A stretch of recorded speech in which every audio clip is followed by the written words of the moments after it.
As the search for that New Year's Eve outfit begins, the fashionable are looking back to the 1970s. This party season, disco is the reference with glitter, sequins and shine dominating trends. According to global fashion search platform LYST, the use of sequins as a keyword went up by 42% from June to November, and the disco trend features prominently in January's Vogue. With a new exhibition on ABBA, Super Troopers, now open at the South Back Center, the inspiration for dancing queens has arrived. Fashion's love affair with disco-approved sequin is evident looking at the catwalk in collections from influential brands ranging from Celine to Gucci and Saint Laurent. The name to know is 29-year-old New Yorker in London Michael Halper.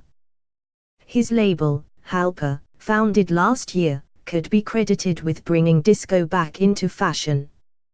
His sequin gowns have a 70s feel. He has credited Studio 54 as an inspiration and have been worn by Amal Clooney and Marion Cotillard. At the Fashion Awards earlier this month, he won the Emerging Talent Award and dressed the Model of the Year, Adwoa Abosh. Abosh has become something of a poster girl for this look. She starred on the front of December's Vogue, the first from new editor Edward Eiffel, which came with a 70s feel. Her glossy lips, blue eyeshadow and turban paid tribute to disco diva style. Fiorucai was also relaunched this year. The Italian brand is so associated with disco that the New York store in the late 70s was dubbed the Daytime Studio 54, and it was checked in the Sister Sledge classic He's the Greatest Dancer. In 2017, it's worn by Bella Hadid, Hailey Baldwin and Suki Waterhouse, and the Brewer Street store in London has a nightclub planned for the basement.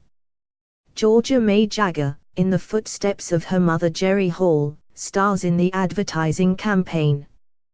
On the high street, disco dressing is proving popular. ASOS reports that silver and sequin are popular search terms, with a sequin midi-dress one of the best-selling styles of the season. Topshop backs this up, with sequin flares selling out in 2 weeks. ASOS design director Vanessa Spence credits the lift in sales of sequins with a new generation of Twitty Somathigs rediscovering an era. Disco has been so popular because of the early 80s influence in fashion at the moment, she says. It is a way of customers getting a taste of that era, but in a modernized way. Alice Casler-Hayford, the fashion director of Refinery 29, says the trend appeals in part because of social media. Unlike the simplicity of the minimalism that dominated the catwalk for so long, disco-style photographs well. Texture and color in clothing is key for the Instagram generation, she says. A new spin is the crucial element to disco being a legitimate fashion trend, rather than a pastiche more appropriate for a fancy dress party. Natalie Khayyam, the buying director of MatchesFascio.com, says it's about context. What's interesting is that people are wearing Halper's pieces in both a high glamour and more relaxed way, she says. It's either with platforms, nostalgic of Studio 54, or more casually teaming the sequin pants with a white tee and trainers.